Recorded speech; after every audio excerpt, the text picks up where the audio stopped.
कृष्ण बलदेव नंदी यशोदा मैया की जय। परम आराध्यतम पतित पावन परम करुणामय ओम विष्णु पाद 108 श्री श्रीमद भक्ति वल्लभ तीर्थ गोस्वामी श्री गुरुदेव महाराज की जय।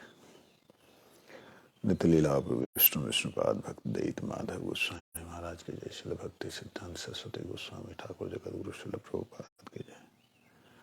श्री रूपानुग गुरु वर्ग वृंद की जय। पंचतत्वात्मक गौर हरि की जय। तुलसी महारानी की जय। भक्ति देवी की जय। भक्तवत्सल नरसिंह भगवान की जय। श्री जय विधर्म की जय। जय परम पूज्यपाद परम करुणामय श्री भक्ति विनोद ठाकुर जी महाराज की जय। विजय ने प्रश्न किया,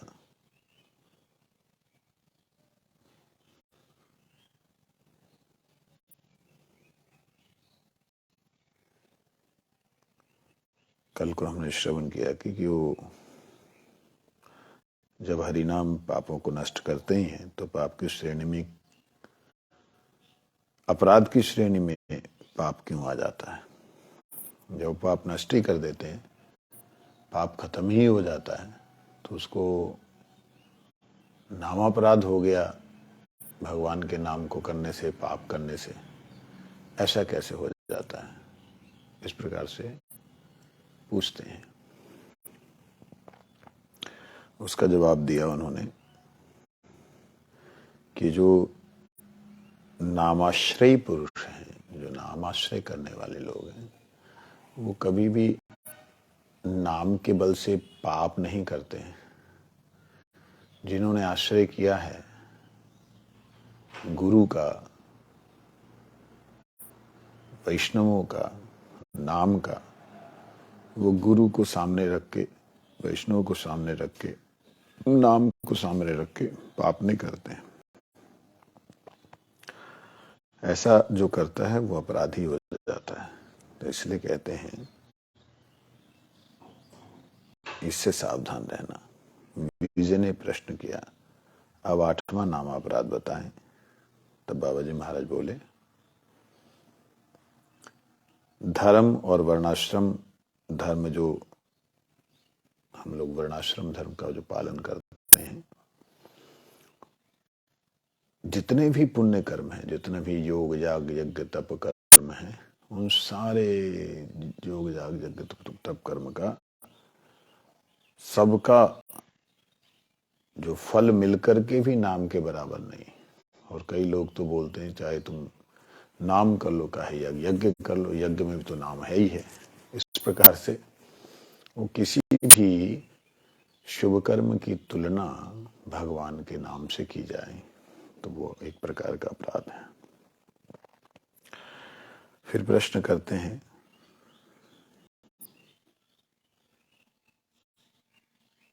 कि 9वें अपराध के बारे में बताएं। उस वक्त दावा जी कहते हैं, वेदों में जितने भी उपदेश दिए हैं उनमें से हरिनाम ही सर्वश्रेष्ठ उपदेश है।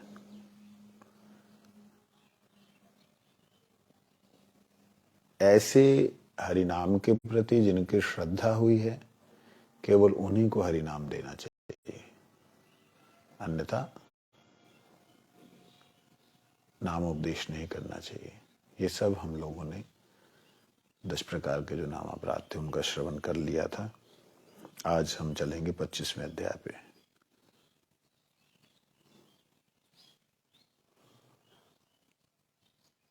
प्रमेय के अंतर्गत नामापराध का विचार। दूसरे दिन संध्या के कुछ देर बाद ही विजय और बजनाथ वृद्ध बाबा जी महोदय के पास पहुंचे और उन्होंने साष्टांग दंडवत प्रणाम कर बैठ गए। अवसर पाते ही विजय ने नम्रता से कहा, प्रभु आप कृपा कर हमें नामाभास तत्व के संबंध में संपूर्ण रूप से बतलाएं कि कृपा करें। हम नाम तत्व का रहस्य जानने के बड़े व्याकुल हैं।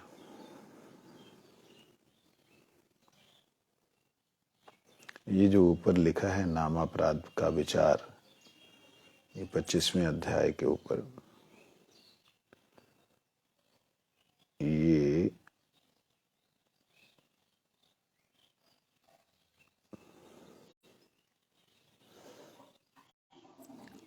24वें अध्याय के ऊपर का टाइटल भी सेम, आई थिंक मिसप्रिंट हुआ होगा।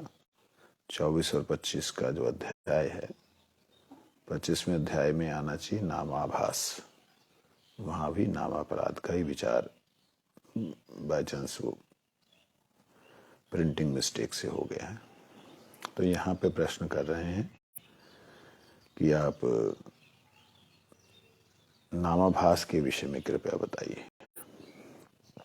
बाबा जी महाराज बोले, तुम लोग धन्य हो जो श्री नाम तत्व को समझने के लिए नाम, नामापराध, नामा आभास, इन तीनों विषयों को भली भांति समझ लेना चाहते हो। ये अच्छा ही है। नाम और नामापराध के संबंध में मैंने बहुत सी बातें बतलाई हैं। इस समय नामाभास के विषय में बतला रहा हूं। नाम के आभास को नामाभास कहते हैं।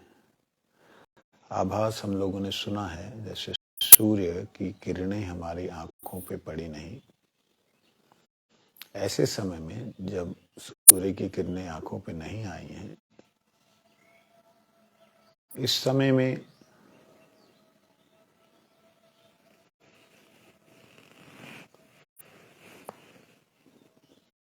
एक सूर्य का आभास मिलता है, जिससे पता लगता है कि अभी सूर्य उदित होने वाला है, सूर्य उदित होने वाला है। उदय होने से पहले जो अंधेरा छट जाता है वो सूर्य का आभास है। इसी प्रकार से नाम प्रभु के उदय होने से पहले जब हृदय का अंधेरा छट जाए, हृदय से विकार दूर हो जाए, तो समझना कि नाम प्रभु का आभास प्राप्त हुआ है।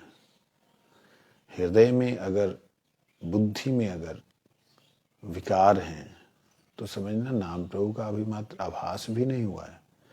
नाम दर्शन, नाम के गुण, ये सब प्रकाश होने में तो बहुत समय बाकी है। फिर नामाभासे, कहते हैं ना, प्रथम में प्रथम श्लोक भजो किछुदीन, द्वितीय श्लोक तमित हो तो प्रवीण, 4 श्लोक क्रम भजन पक्को करो, 5म श्लोक निज सिद्ध देह वरो। उसमें सूर्या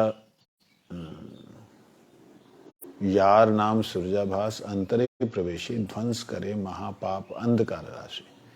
यहाँ पे ये जो प्यार में बोला गया है, यार नाम सूर्याभास, नाम रूपी सूर्य का आभास अंतरे प्रवेश, अपने हृदय में जब प्रवेश करता है, ध्वंस करे महापाप अंधकार राशि। महापाप अंधकार राशि सारी नष्ट हो जाती है। अर्थात व्यक्ति के अंदर मन में कपटता नहीं रहती, पाप वृत्ति नहीं रहती, सब नष्ट हो जाता है। ये नामाभास से होता है। लेकिन अगर नामाभास से ये सब होने के बाद भी व्यक्ति की प्रवृत्ति जो है विषयों में रहती है, तब वो उन विषयों के प्रति पश्चाताप ना करते हुए अपने आप को लोगों के सामने कपटतापूर्ण व्यवहार रखे, तो ये उस जीव के लिए मंगलकारी नहीं होता। मैंने कई बार आप लोगों को बतलाया, मैं कभी भी अपने हृदय में कभी भी कुछ नहीं छुपाया। गुरुदेव के सामने सब कुछ बोला, जिसके कारण से गुरुदेव ने मुझे कभी भी जाने ही नहीं दिया। तो इसलिए नामाभास को समझना होगा। नामाभास जब तक नहीं हुआ है, तब तक हृदय से विकार नहीं जाएंगे, और जब तक विकार हृदय से नहीं गए हैं, तब तक वहां पर प्रेमांकुर, जहाँ प्रेम का प्रकाश, वो कहाँ से होगा। तो इसलिए यहाँ जो नामाभास के बारे में कहते हैं, सुन लो कि नामाभास कितने प्रकार का होता है। विजय ने कहा, महाराज कृपा करके आप बताइए नामाभास किसे कहते हो, कितने प्रकार का होता है। बाबा जी बोले, आभास शब्द से कांति, छाया, प्रतिबिंब का बोध होता है। आभास का मतलब कांति, प्रकाश, छाया, किसी के कारण से छाया आ रही, मतलब प्रकाश है इसलिए प्रकाश के कारण से छाया आ रही। प्रतिबिंब कि सामने शीशा है, दर्पण है, उस दर्पण में दिखलाई देना, वो भी एक तरह से छाया या आभास कहता है। कहते किसी प्रकार प्रकाशवान पदार्थ को कांति निकलती है, उस कांति या छाया, उसे या छाया कहते हैं। अतएव नाम रूप सूर्य का दो प्रकार से आभास होता है, एक छाया और दूसरा नाम प्रतिबिंब। तत्वविद पुरुष भक्त्याभास, भावाभास, नामाभास, वैष्णवाभास आदि शब्दों का व्यवहार सब समय किया करते हैं। सभी प्रकार के आभास दो प्रकार के होते हैं, प्रतिबिंब और छाया। जो तत्वविद वैष्णव गण है वो भक्त्याभास, भक्ति का आभास, भावाभास, भाव का आभास, नामाभास, नाम का आभास, वैष्णवाभास, वैष्णव का आभास, इस प्रकार शब्दों का व्यवहार करते हैं। कहते हैं जिसके कारण सभी प्रकार के नामाभास जितने भी ऊपर वर्णन किए हैं वो दो प्रकार के होते हैं। विजय ने प्रश्न किया, वैष्णव लोग हरिनाम अनुशीलन करते हैं, जब वे भक्त्याभास के साथ नाम अनुशीलन करते हैं तब उनका अनुशीलन किया हुआ नाम नामाभास कैसे हुआ? कहते जब वैष्णव हरिनाम का अनुशीलन कर रहे हैं, अर्थात हरिनाम के चिंतन कर रहे हैं या कीर्तन कर रहे हैं, जब वे भक्त्याभास के साथ में नाम का अनुशीलन करते हैं तब उस अनुशीलन को नामाभास कहलाता है। ऐसा क्यों? वे स्वयं भी वैष्णव आभास हैं, शुद्ध वैष्णव नहीं हैं। भाव और भक्ति एक ही चीज है, केवल अवस्था भेद से भिन्न भिन्न नामों से परिचित है।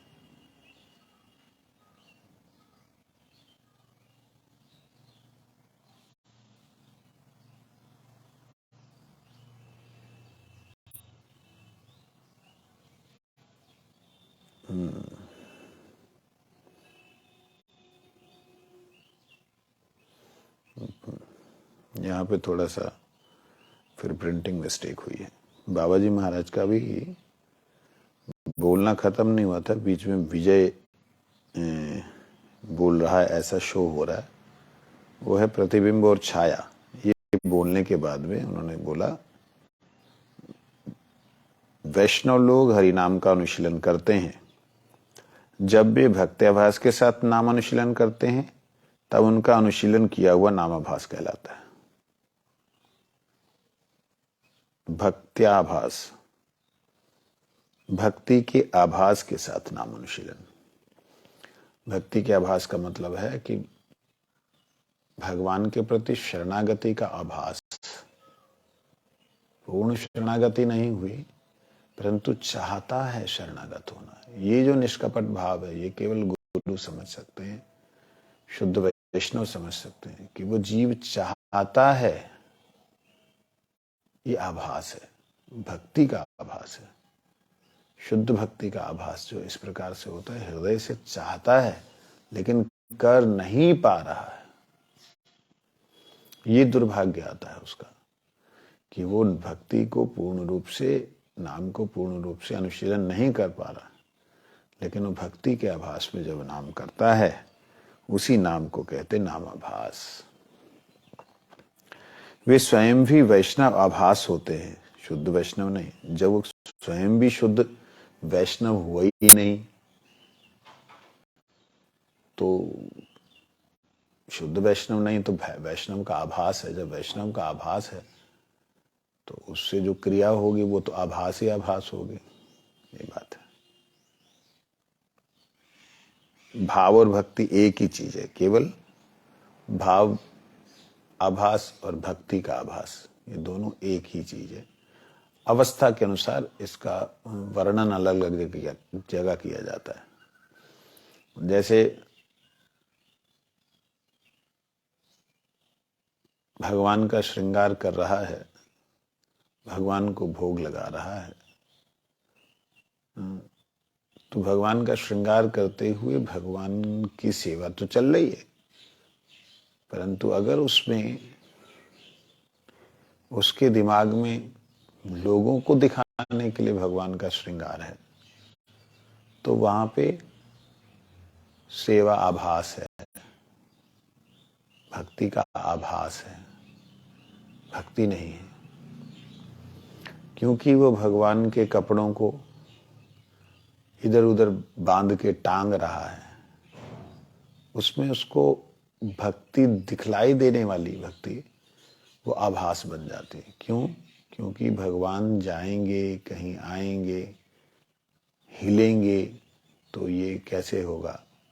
कपड़े झूलते रहेंगे। ये शुद्ध भक्ति की बात, जो भक्तों की बात ऐसी होती है।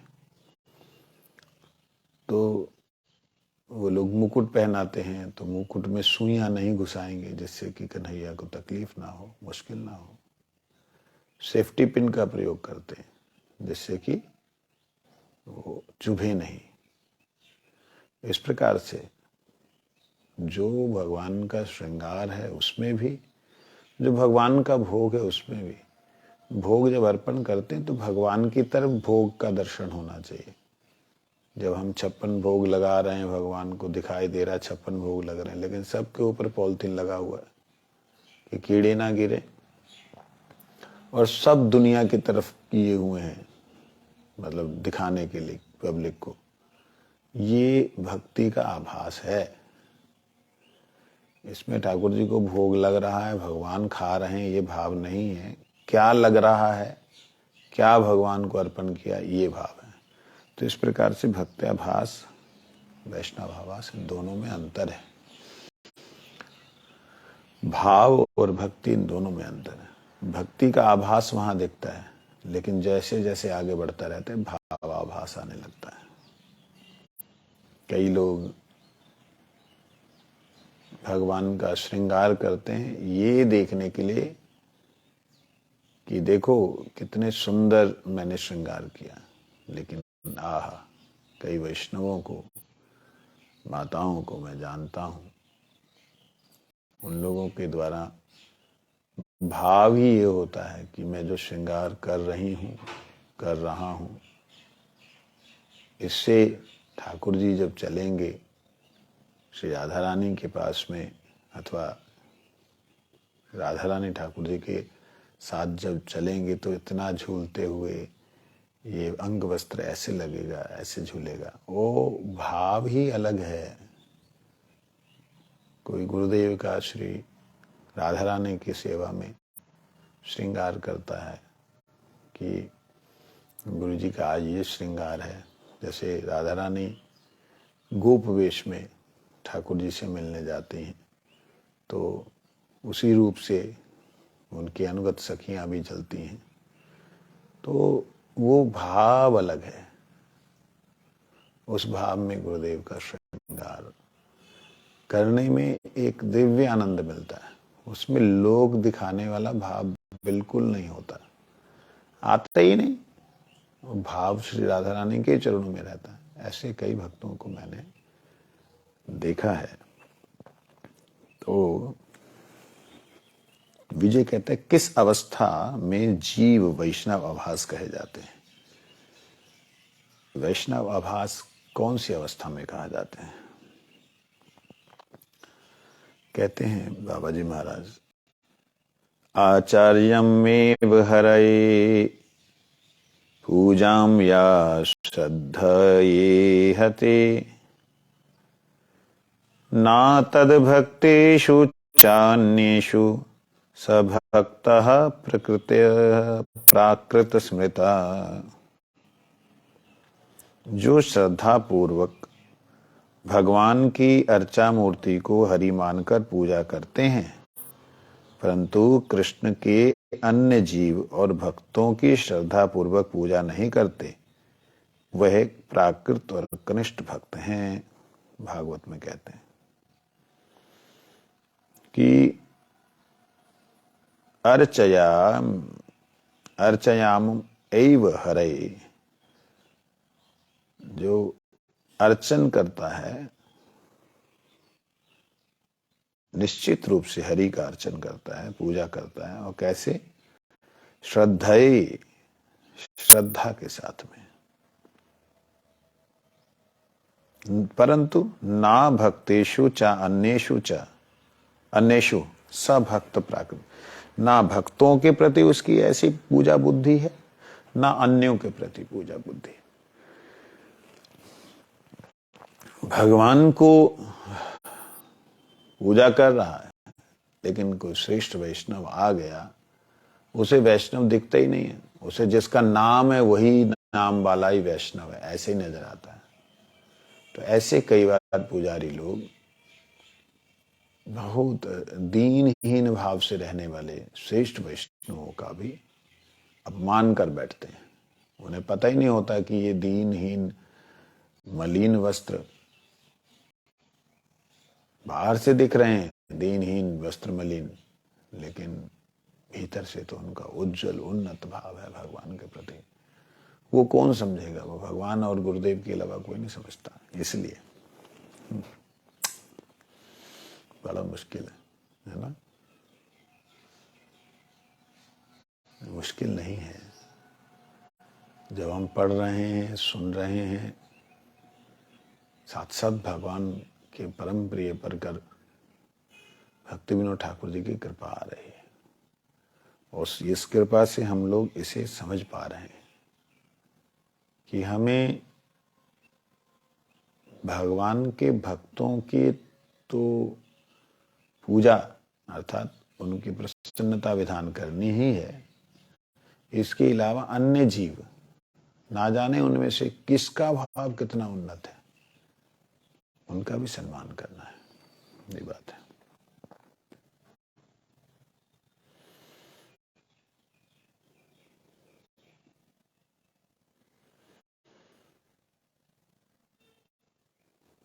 यहां कहते हैं, इस श्लोक में श्रद्धा शब्द का उल्लेख है।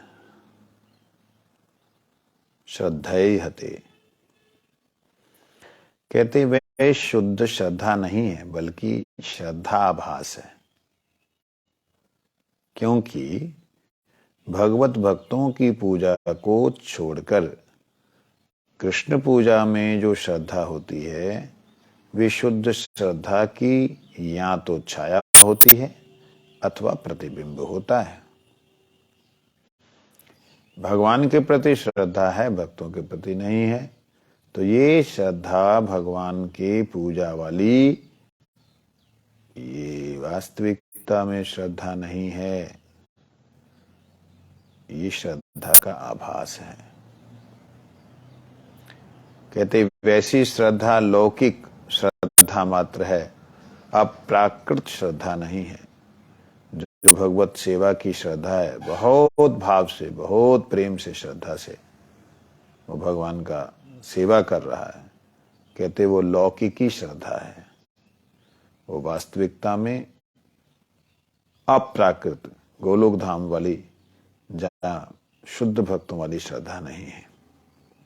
अतएव जिनमें वैसी श्रद्धा देखी जाए, उन्हें प्राकृत भक्त या वैष्णव आभास समझना चाहिए। श्रीमन महाप्रभु जी ने रघुनाथ दास गोस्वामी जी के पिता और चाचा हिरण्य गोवर्धन को वैष्णव प्राय कहा है। वैष्णव प्राय शब्द का अर्थ है कि शुद्ध भक्त की तरह जो वे माला मुद्रा आदि वेश धारण करके नामाभास करते हैं, परंतु वास्तव में शुद्ध वैष्णव नहीं है। ये बात, तिलक वगैरह सब कुछ लगा करके शुद्ध वैष्णवों की तरह माला मुद्रा धारण करके नाम करते हैं, वो नामाभास हैं, शुद्ध वैष्णव नहीं। क्यों बोला? क्योंकि उनकी विषयों में भी वैसी ही रुचि है जैसी उनकी अपने आप से। नाम को करते हैं, सब कुछ करते हैं, परंतु नाम के प्रति रुचि उत्पन्न नहीं हुई। ये बात विजय कहते हैं, मायावादी यदि वैष्णव चिन्ह धारण कर नाम उच्चारण करे तो क्या उन्हें वैष्णव आभास कहा जा सकता है? लो। मायावादी, मायावादी बार बार शब्द जब आता है तो आप क्लियर हो जाइए, मायावादी मतलब पैसे वाला नहीं।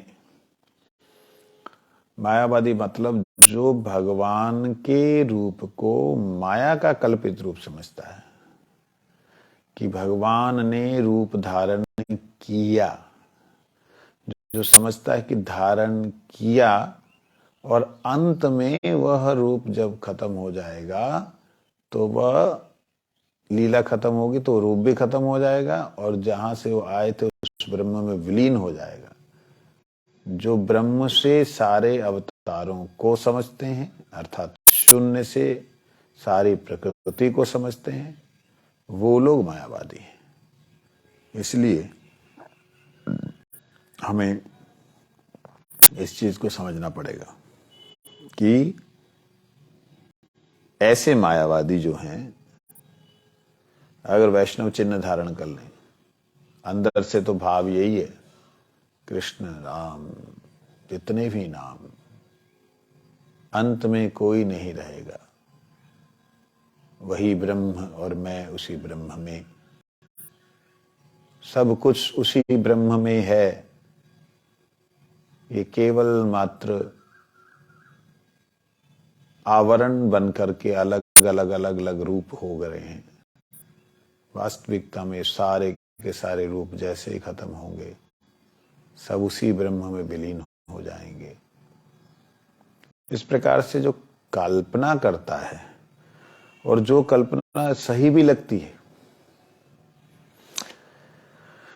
कहते हैं वो व्यक्ति अगर चिन्ह धारण करे, तिलक वगैरह लगा के हरि नाम करे, तो उनको वैष्णवाभास कहेंगे या नहीं? तो कहते नहीं, उन्हें वैष्णवाभास नहीं कहा जा सकता, वे अपराधी हैं, अतएव उनको वैष्णव अपराधी कहा जाएगा। वैष्णव चिन्ह धारण करके, वैष्णव जैसा वेश बना करके वैष्णव अपराधी। कहते प्रतिबिंब नामाभास और प्रतिबिंब भावाभास का आश्रय करने के कारण उन्हें वैष्णवाभास कहना तो चाहिए था, परंतु अत्यंत अधिक अपराधी होने के कारण वे स्वयं वैष्णव नाम से पृथक हो जाते हैं। देखा जाए तो उन्हें कहना चाहिए था प्रतिबिंब नामाभास है, नामाभास पूर्ण रूप से नहीं है, लेकिन वो प्रतिबिंब है, ऐसा नामाभास। और प्रतिबिंब भावाभास है, भाव का आभास भी प्रतिबिंबित हो रहा है, दिखलाई दे रहा है, तो उन्हें कहना चाहिए था वैष्णव आभास, परंतु क्योंकि वो मूल रूप से तो मान ही नहीं रहे। मैं कईयों से मिला हूं, नाम बोलना उचित नहीं लगता, वो जैसे हम लोग हरि नाम करते हैं वो भी हरि नाम करते हैं, हरे कृष्ण कृष्ण। जब वार्तालाप करो तो मालूम पड़ता है कि वो मूल रूप से तो नाम इत्यादि जो कर रहे हैं वो पाप क्षय के लिए कर रहे हैं। वास्तविकता में उनका लक्ष्य यही है, आत्मा परमात्मा एक, जीव ब्रह्म एक, ब्रह्म ही हूं मैं, इस प्रकार के भावों में भावित हैं।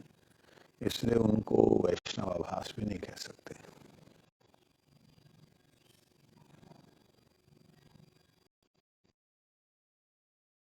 विजय कहते हैं, प्रभु कृपा कर शुद्ध नाम का लक्षण और भी स्पष्ट रूप से बतलाइए, जिससे हम लोग उसे सरलता पूर्वक समझ सकें।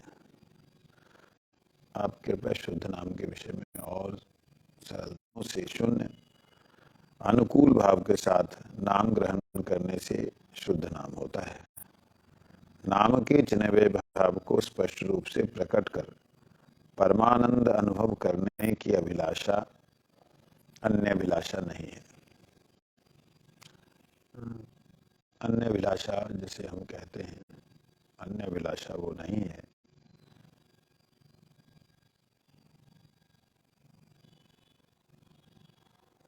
इसके अतिरिक्त नाम के द्वारा पाप दूर करना, मोक्ष प्राप्त करना आदि समस्त प्रकार की वासनाओं को अन्य अभिलाषा कहते हैं। अन्य अभिलाषा के रहने से शुद्ध नाम नहीं होता। ज्ञान कर्म योग आदि साधनों के द्वारा उनमें पाए जाने वाले फलों की आशा का भी जब परित्याग ना किया जाए तब तक शुद्ध नाम नहीं होता।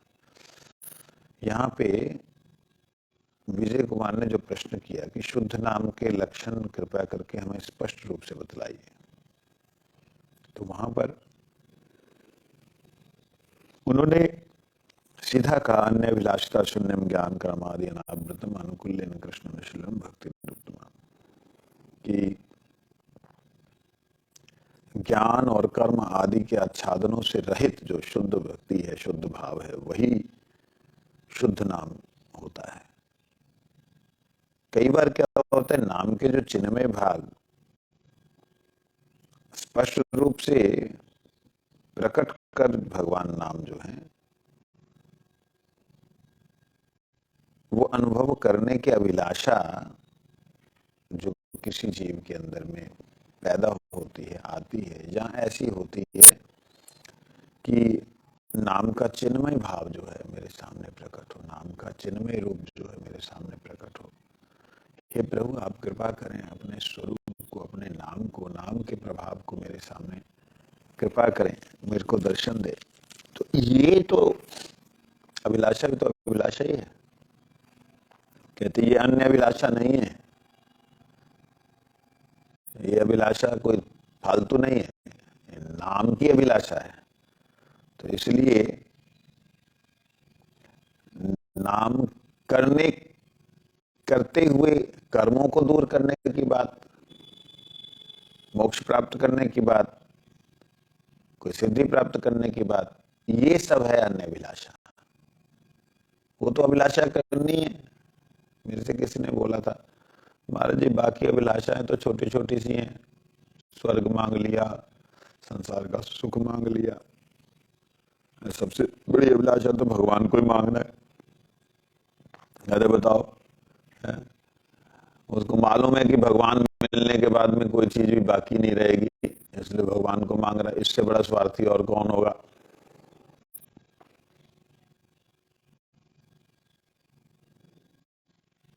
जो भगवान को चाहत करता है ना, उसकी कोई चाहत नहीं होती। तुम्हें चाह कर मैं कुछ और चाहता ना। कहते भगवान, मुझे चाह कर क्या चाहिए तुझे? कहते मुझे तुम्हारे अलावा कुछ भी ना चाहिए। क्यों?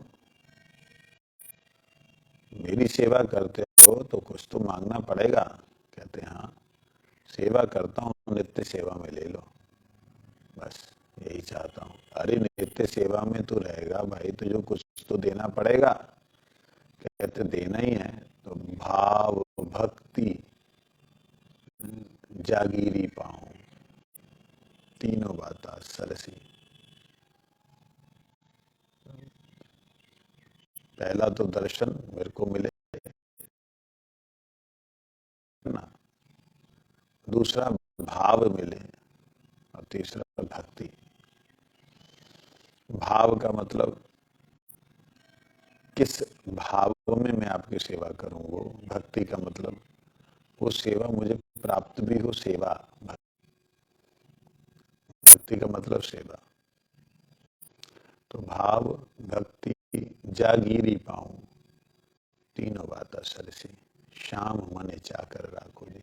ये चाकर रखने की जो अभिलाषा है ये सबसे ही बड़ी अभिलाषा। इससे बड़ी अभिलाषा हो ही नहीं सकती।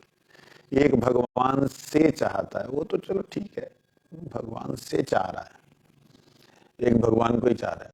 मतलब बैंक से एक लेना चाह रहा है लोन या भीख, एक बैंक को ही चाह रहा है बैंक ही मेरा हो जाए।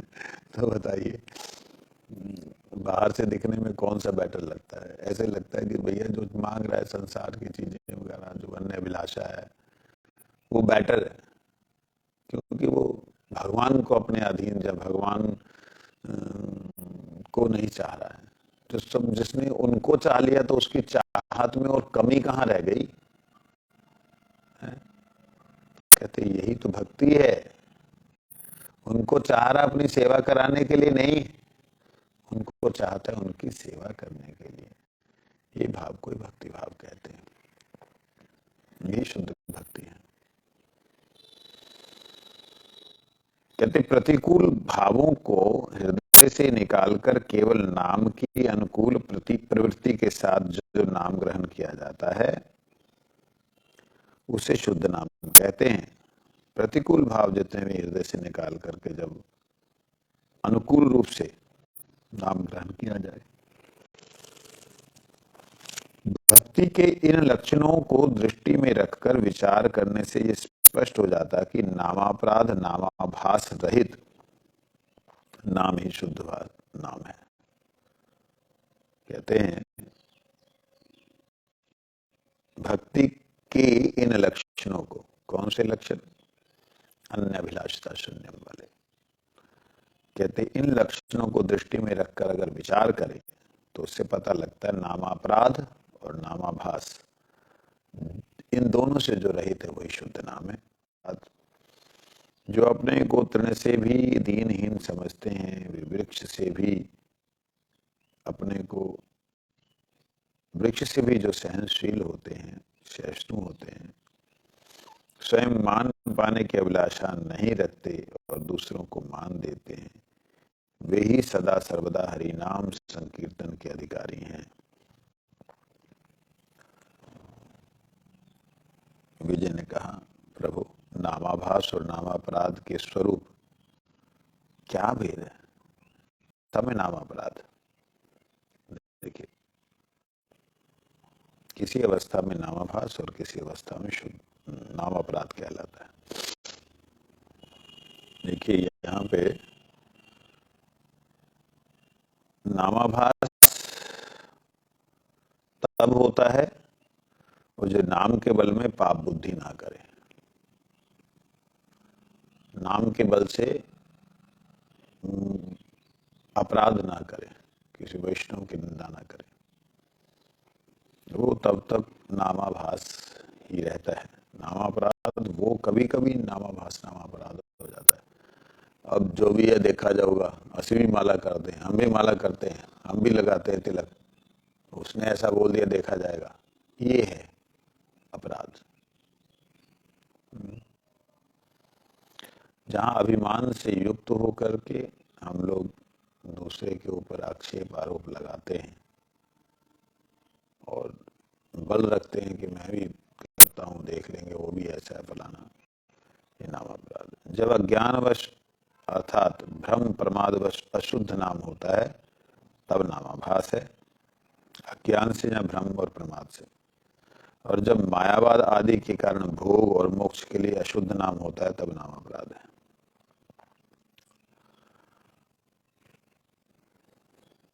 जिन 10 प्रकार के अपराधों को मैंने पहले बतलाया है, वे यदि सरल अज्ञाता से होते हैं तब ऐसी दशा में लिया गया अशुद्ध नाम नामापराध है, नामाभास है। देखिए जो ऊपर नाम 10 प्रकार के नामापराध बतलाए थे, कहते वो यदि मालूम नहीं बेचारे को कि मैं जो कर रहा हूं ये नाम के चरणों में अपराध है, सरलता से वो चल रहा है, चलते हुए उसका अपराध ऊपर वाले हो रहे हैं जो नाम 10 प्रकार के बतलाए। कहते तब वो नामापराध ना होकर नामाभास है।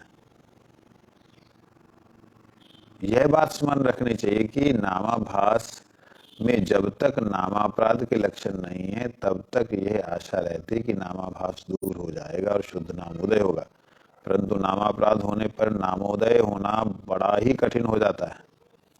मैंने नामापराध दूर करने के लिए जो विधि बतलाई उसके अतिरिक्त किसी उपाय से उसका कल्याण नहीं हो सकता। यहाँ कह रहे हैं, बड़ी ही बात को क्लियर कर दिया, साफ करके रख दिया। स्मरण रहे नामाभास जब तक नामापराध के लक्षण ना दिखाई दे। नामापराध के लक्षण मतलब वही मायावाद वाले लक्षण, वही देख लेंगे, हम भी माला करते हैं, हम भी गुरु जी के प्यारे हैं, देखूंगा मैं कि कौन मेरा क्या बिगाड़ेगा, ये अपराध का लक्षण ना दिखाई दे तो नामाभास जो है सरलता से किया गया नाम शुद्ध नाम हो जाएगा। परंतु समझते हुए, सुने हुए, जानते हुए अगर वह अपराध करता है तो उसका कल्याण होना संभव नहीं होता, बहुत मुश्किल हो जाता है। आगे विजय प्रश्न करते हैं कि नामाभास करने वाले मनुष्य को क्या करना चाहिए जिससे उसका नामाभास शुद्ध नाम हो सके। क्या करे नामाभास की जगह वो शुद्ध नाम हो सके। बाबा जी महाराज कहते शुद्ध भक्तों का संग करना उचित है। शुद्ध भक्तों के साथ रहकर उनके आदेश निर्देश के अनुसार नाम करने से शुद्ध भक्ति में रुचि होती है। उस समय साधक की रचना पर जो नाम आविर्भूत होता है उसे शुद्ध नाम कहते हैं। गुरु जी बोलते थे कई बार, वैष्णव संगेते मन आनंदित अनुक्षण सदा है कृष्ण प्रसंग। वैष्णव संग में रहने से मन आनंदित रहता है क्योंकि कृष्ण प्रसंग होता है। और शुद्ध भक्त चरण रेणु भजन अनुकूल, भक्त सेवा परम सिद्धि प्रेम लती कर मूल। जो प्रेम लतिका का जड़ है वो भक्त सेवा है। शुद्ध भक्तों के चरणों की रेणु ही हमारी अभिलाषा है। इस प्रकार से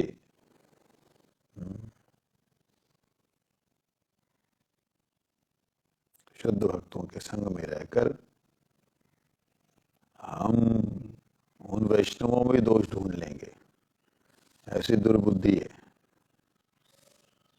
कहते हैं लेकिन उनके संग में उनके द्वारा निर्देशित जो आदेश हैं उनका पालन करने से शुद्ध भक्ति उदय होती है। उस समय नाम जो है शुद्ध रूप से जीव के रसना पर उदित होता है। साथ ही नामापराधी व्यक्तियों का संग यत्न पूर्वक त्याग करना आवश्यक है, क्योंकि नामापराधियों के संग में रहने से शुद्ध नाम का उदय नहीं होता। सत्संग ही जीव के कल्याण का एकमात्र हेतु है। इसलिए प्राणेश्वर श्री गौरांग देव ने सनातन गोस्वामी को यह उपदेश दिया है कि सत्संग ही भक्ति का मूल है।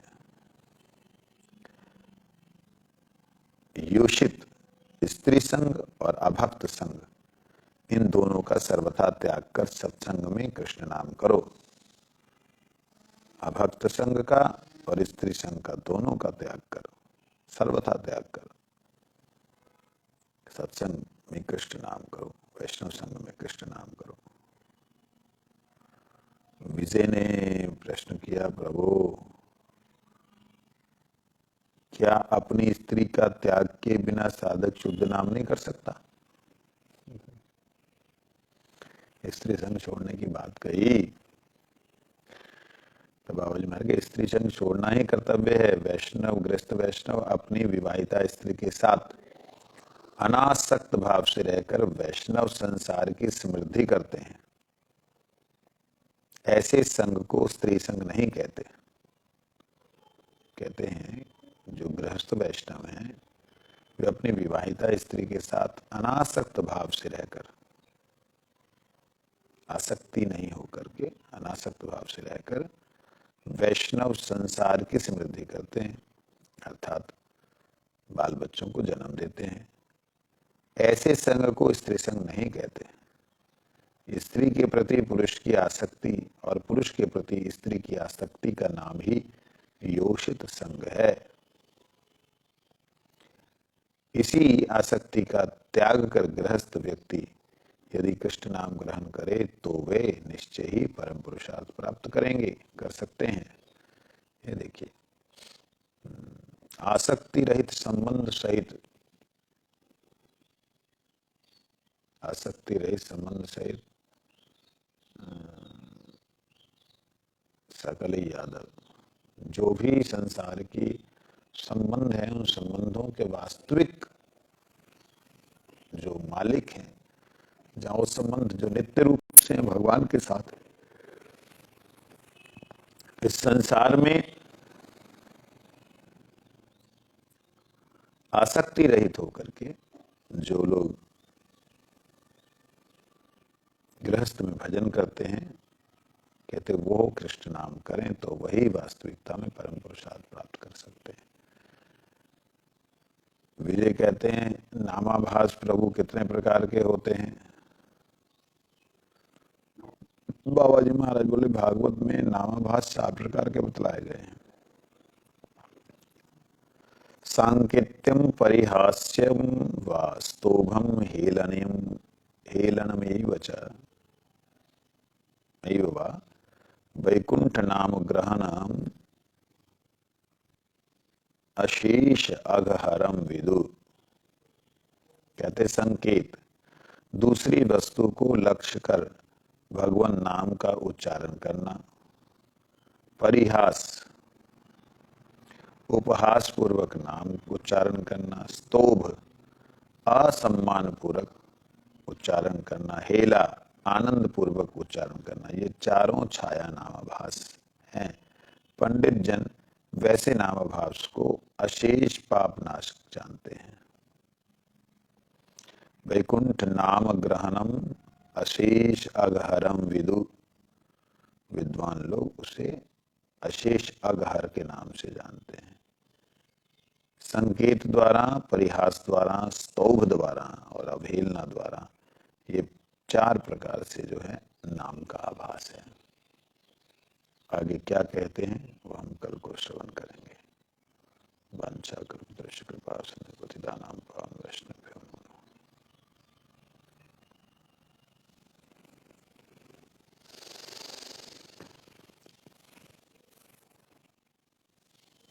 किसी की कोई जिज्ञासा?